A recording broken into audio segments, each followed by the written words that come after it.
নমস্কার, Bengali film review চ্যানেলের তরফ থেকে আপনাদের সকলকে সুস্বাগতম। আজ আমরা রিভিউ করব সৌরভ চক্রবর্তী পরিচালিত ওয়েব সিরিজ কেমিস্ট্রি মাসি নিয়ে।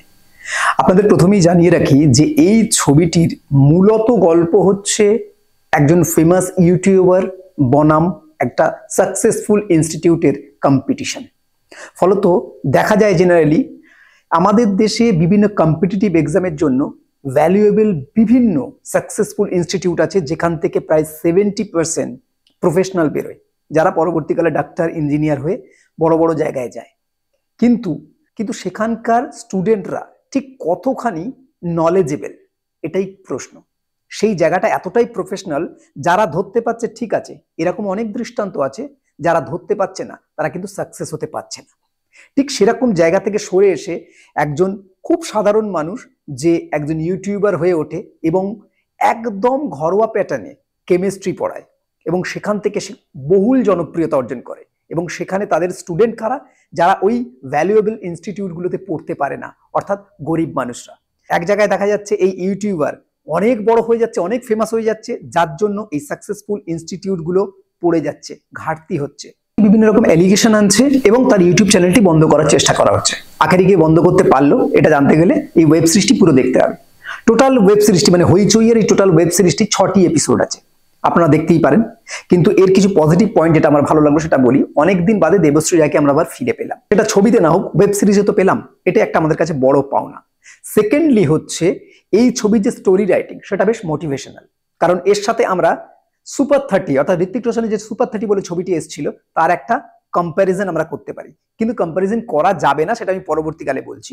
কিন্তু মোটামুটি ধাঁচটা ওই রকম যে সেও কিছু গরিব মানুষদের দিয়ে একটা নিজস্ব কোচিং খুলেছিল, তারপর সেখান থেকে জিনিয়াস বের করতে লাগলো। এখান থেকেও অর্থাৎ এই কেমিস্ট্রি মাসে কিন্তু তাই হলো, সে কিছু গরিব মানুষদের নিয়ে পড়ানো শুরু করলো, তারপর সেখান থেকেই জিনিয়াস বের হচ্ছে।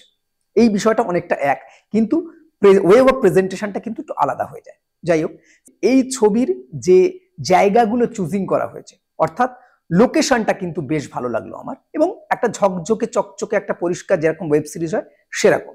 এই ছবির আরেকটা পজিটিভ দিক হলো এই ছবির মধ্যে বেশ কিছু কিছু জায়গায় ইমোশনাল দৃশ্য তৈরি করা হয়েছে, যে দৃশ্যগুলো কিন্তু অনেকটা টাচ করবে আপনাকে।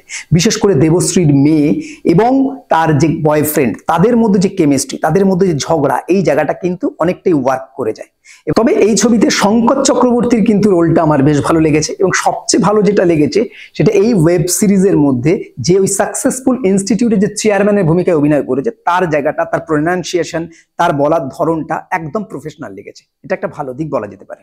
এবার যদি এই ছবির কিছু নেগেটিভের দিকে যাই, আমার মতে এই ওয়েব সিরিজটির কিন্তু অনেকগুলো নেগেটিভ পয়েন্ট আছে। প্রথম কথা যদি বলি অ্যাক্টিং এ, আমার সত্যি কথা বলতে এতদিন বাদে দেবশ্রী রায় আসলো। দেবশ্রী রায়ের অনেক আগে কাজ আমরা দেখেছি, দেবশ্রী রায় একজন ভালো অভিনেত্রী হিসাবে আমরা জানি, কিন্তু এখানে তার অভিনয়টা কিন্তু খুব একটা মনোগ্রাহী হলো না, বিশেষ করে আমার।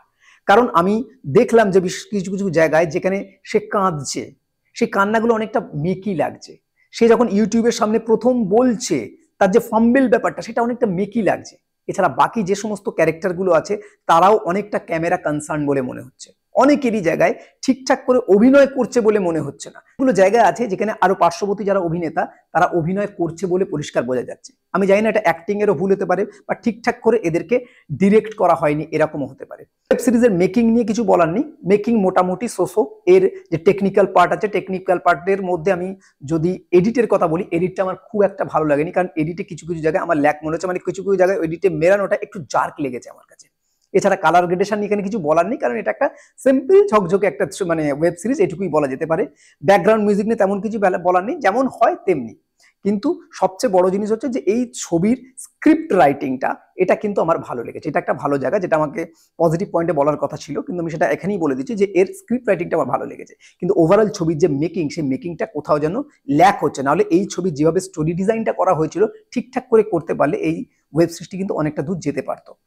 এরপর বাকি ওয়েব সিরিজটি আপনারা দেখুন, আপনারা দেখার পরে ওয়েব সিরিজ সম্পর্কে আপনারা বলবেন আমাদেরকে কেমন লাগবে। ওভারঅল রিভিউ, এরকম নতুন নতুন রিভিউ জানতে বেঙ্গলি ফিল্ম রিভিউজ দেখতে থাকুন। আপনাদের গুরুত্বপূর্ণ মতামত আমাদের কমেন্ট বক্সে অবশ্যই জানাবেন। বেঙ্গলি ফিল্ম রিভিউজ সোশ্যাল মিডিয়াতে সব জায়গায় অ্যাভেলেবেল আছে, আপনারা সেখানে আমাদের ফলো করতে পারেন। বাংলা সিনেমাকে এগিয়ে রাখুন, বাংলা সিনেমার পাশে থাকুন। Thanks for watching.